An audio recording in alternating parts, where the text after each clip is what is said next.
वर्णन किया। देवराज को मन नहीं लगा, देवराज का चित्त नहीं लगा। जब देवराज का मन नहीं लगा, चित्त नहीं लगा, बेलपत्री के वृक्ष के नीचे देवराज के प्राण छूट गए। बेलपत्र के वृक्ष के नीचे देवराज के प्राण चले गए। और जब बेलपत्र के वृक्ष के नीचे देवराज के प्राण गए, प्राण छूटे,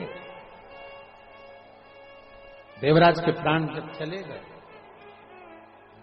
और बेलपत्र के वृक्ष के नीचे जब देवराज के प्राण छूट गए, पूर्व की पुण्याई थी, पूर्व की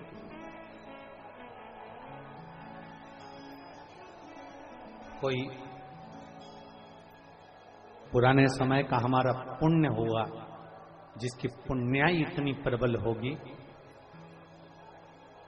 कि वो पूर्व की पुण्याई के कारण बाबा देवाधिदेव महादेव की कृपा ऐसी हुई कि देवराज ने प्राण भी छोड़े तो बेलपत्र के वृक्ष के नीचे छोड़े।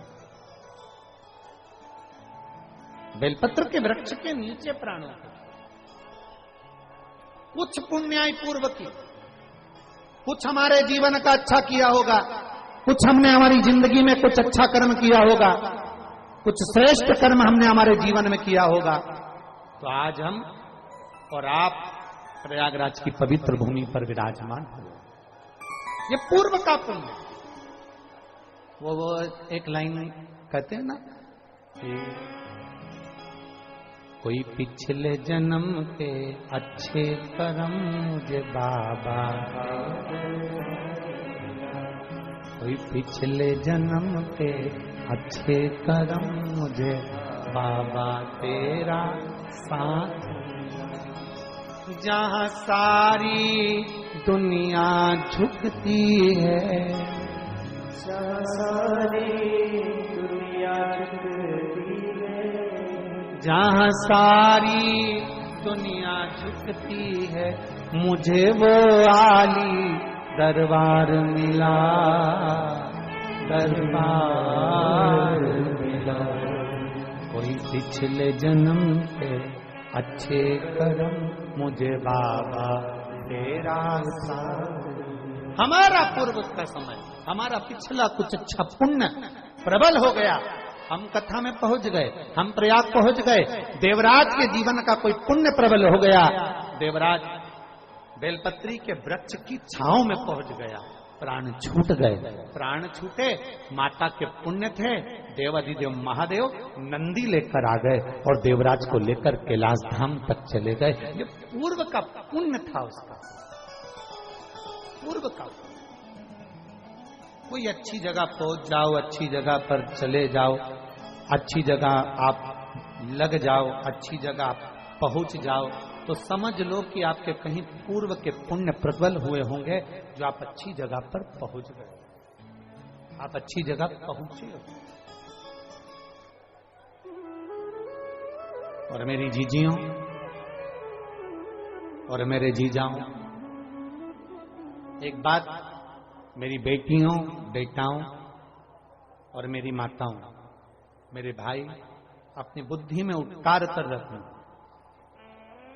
तुम्हारा मन शिव में लग रहा हो, तुम्हारा मन कथा में लग रहा हो, तुम्हारा मन संत साधु की सेवा में लग रहा हो, तुम्हारा मन ब्राह्मण गुरुजन की सेवा में लग रहा हो, तुम्हारा मन परमात्मा की सेवा में लग रहा हो, तो समझ लेना कि तुम्हारे घर में अन्न भी अच्छा आ रहा है, धन भी अच्छा आ रहा है और परिवार में भगवान ने समृद्धि भी दे रही है। ये मान सकते। अगर उसकी कृपा हुई है तो, उसकी दया हुई है, रखिए। आप बैठे हो, कथा सुन रहे हो,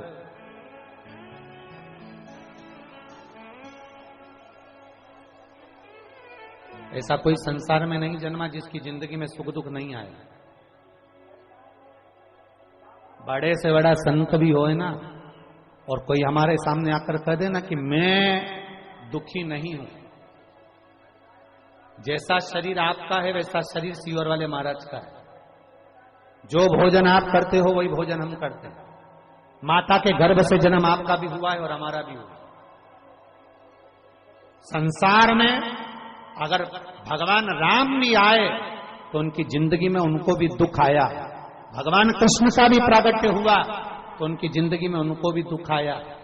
स्वामी विवेकानंद, रामकृष्ण परमहंस, चैतन्य महाप्रभु जी, नामदेव जी, तुकाराम जी, ध्रुव जी, प्रहलाद जी, मीरा, कर्मा, नरसिंह मेहता, जितने पृथ्वी पर आए सबकी जिंदगी में दुख जरूर आया।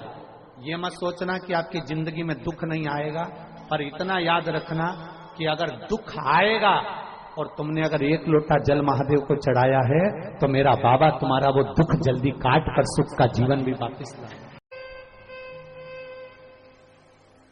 काशी में नंदनवन में मेरे बाबा माता पार्वती को लेकर भ्रमण कर रहे, मां जगत जननी उनके साथ आना भ्रमण कर। थोड़ी देर चलते चलते माता पार्वती की दृष्टि एक छोटे से बच्चे पर पड़ जाती है। बहुत छोटा सा बालक, बहुत छोटा सा, और माता पार्वती जी की दृष्टि पड़ी।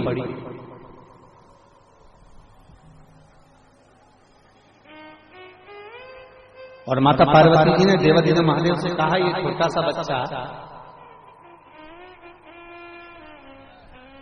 अपनी माता पिता के हाथ को छोड़कर ये भटक गया है। तो पार्वती जी ने भगवान देवादिदेव महादेव जी से कहा कि आपका और हमारा फर्ज है कि इस बच्चे का हाथ पकड़कर हम इसके माता पिता के पास तक पहुंचा दें।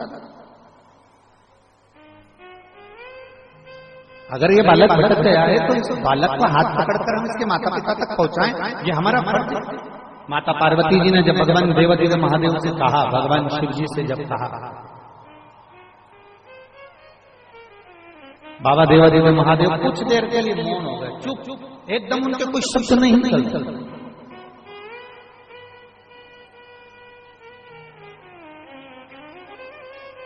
कुछ देर निकला, थोड़ा समय निकला, फिर इसके बाद में पार्वती जी ने फिर बाबा देवादिदेव महादेव से कहा, बाबा ये छोटा सा बच्चा है और मार्ग पर भटक गया है, तो आपका और हमारा फर्ज बनता है कि अपन इसका हाथ पकड़कर इसके माँ बाप तक पहुंचा।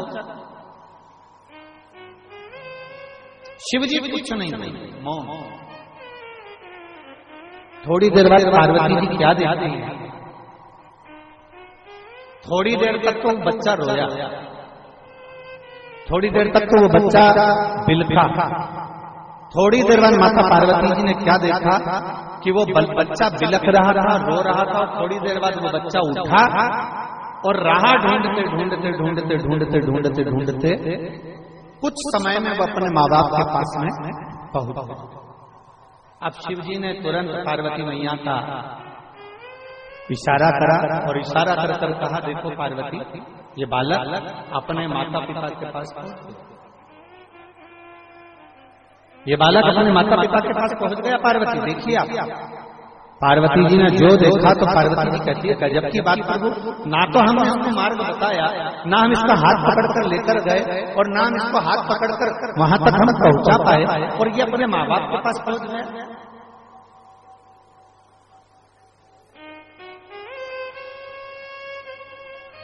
शिव कह रहा है, पार्वती दो चीजें प्रत्येक मनुष्य को जन्म देने से पहले महादेव जी कहते हैं, दो चीजें प्रत्येक मानव की देह में हम डालकर भेजते हैं। दो चीजें महादेव जी कहते हैं हम अपने संसार में जन्म लेने वाले उस मनुष्य के हृदय में, मनुष्य के चित्त में, मनुष्य की वृत्ति में, मानव के जीवन में दो चीजें हम डालकर भेजते हैं। एक, अपनी मंजिल तक कैसे पहुंचेगा ये उसमें हम देकर भेजते हैं, और उसको कहते हैं हमारी भाषा में टैलेंट।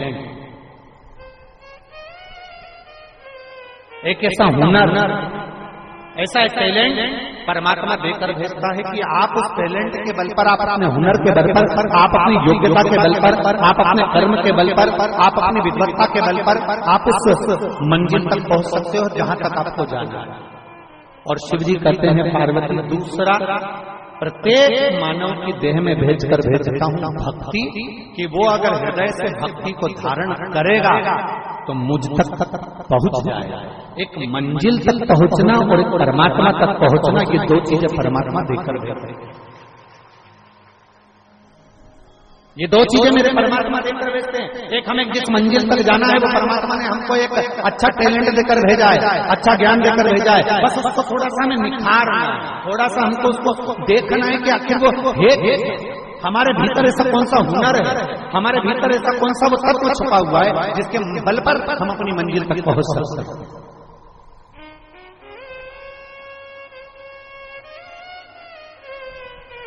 ए मेरी प्रयाग की जीजियों और मेरे प्रयाग के जी जाओ, एक बात बताओ, गाड़ी कहां छोड़ी तुम लोगों ने? यहां से 1-2 किलोमीटर दूर तो छोड़ी होगी ना? जम के तो बोलो जरा, छोड़ी ना? ठीक है। वहां से यहां तक कैसे आया है? पैदल।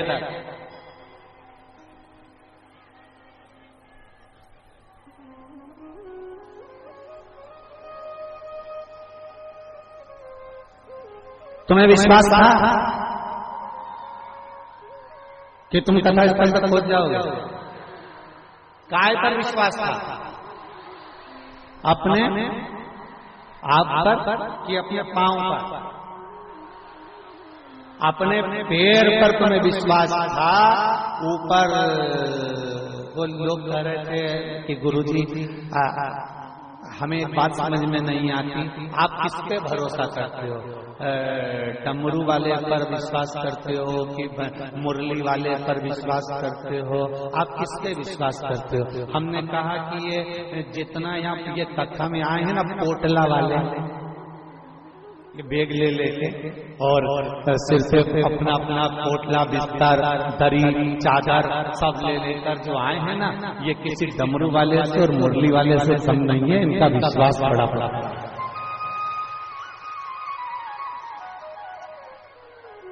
अभी हम देख रहे थे बाबा जी जब साथ में आ रहे थे, सतुआ बाबा जी, तो हमारे साथ में आते आते सतुआ बाबा जी बड़े प्रसन्न में, देखो महाराज ये देखो बैग लेकर जा रहे हैं। वो माता चली जा रही बैग लेते, उधर साइड में भंडारा चल रहा था, इस हाथ में खिचड़ी, इस हाथ में बैग,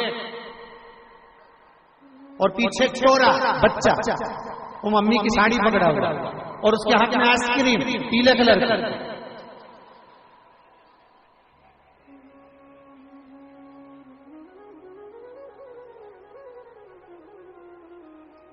और बच्चा रोता रोता आइसक्रीम भी खा रहा है।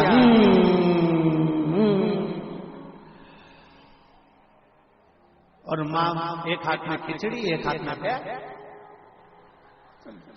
चली।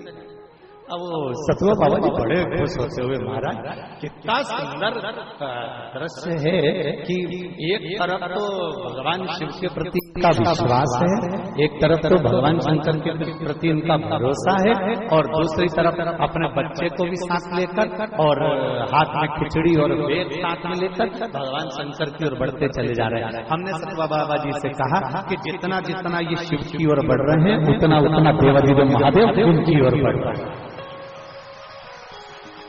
शिव की ओर बढ़ रहे हैं। और पत्र का डब्बा भी अच्छा बनाया है वो, और पत्र में पूरी हॉस्पिटल की लगभग 200 पेज की पूरी फाइल लगाई गई है। जहां वो रहते हैं वहां से लेकर पूरे दिल्ली के हॉस्पिटल तक की फाइल है।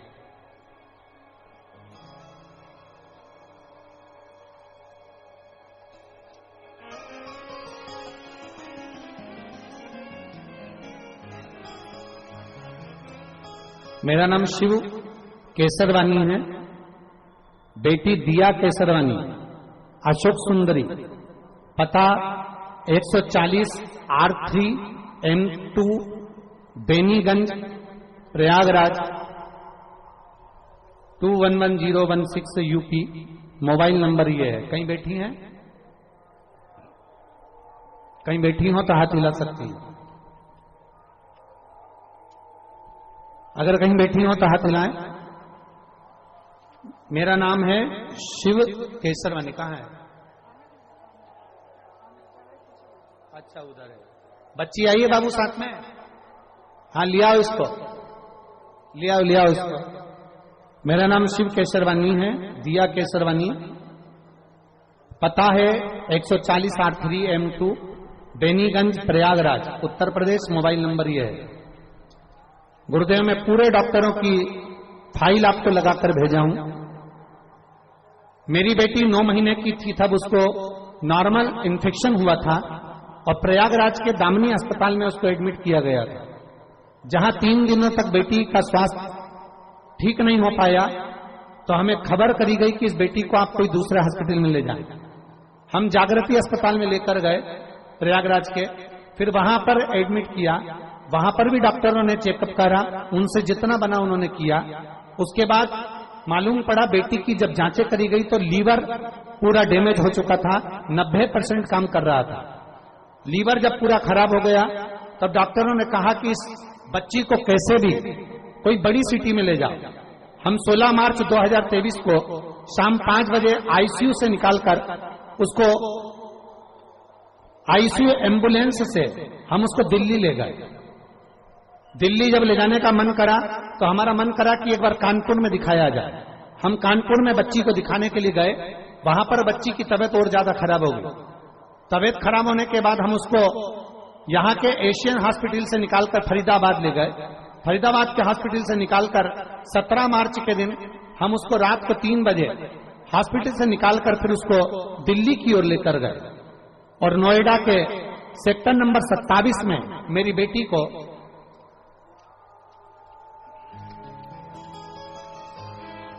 एडमिट किया गया।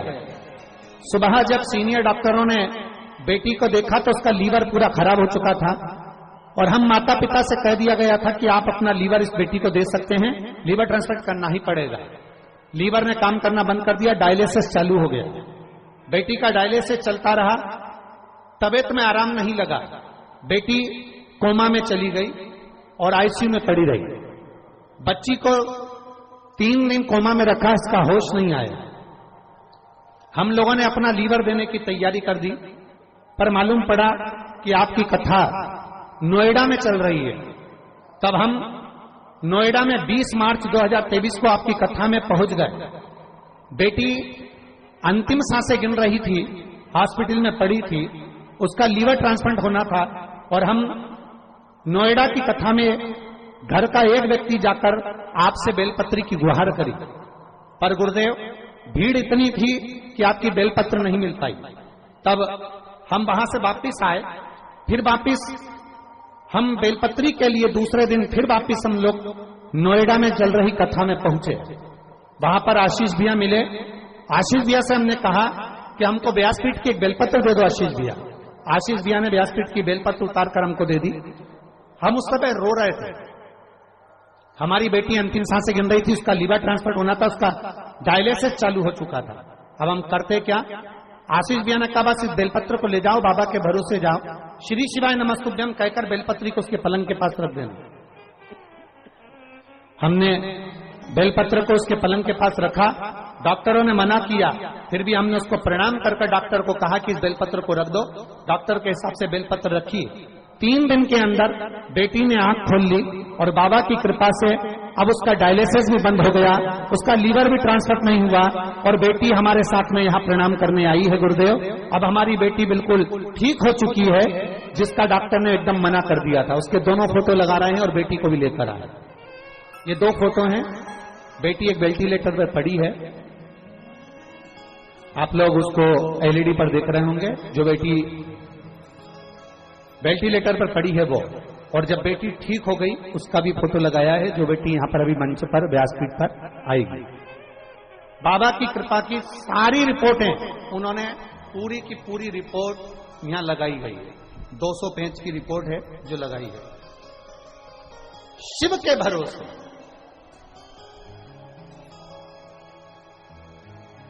खाली ना जाता कोई, घर से तुम्हारा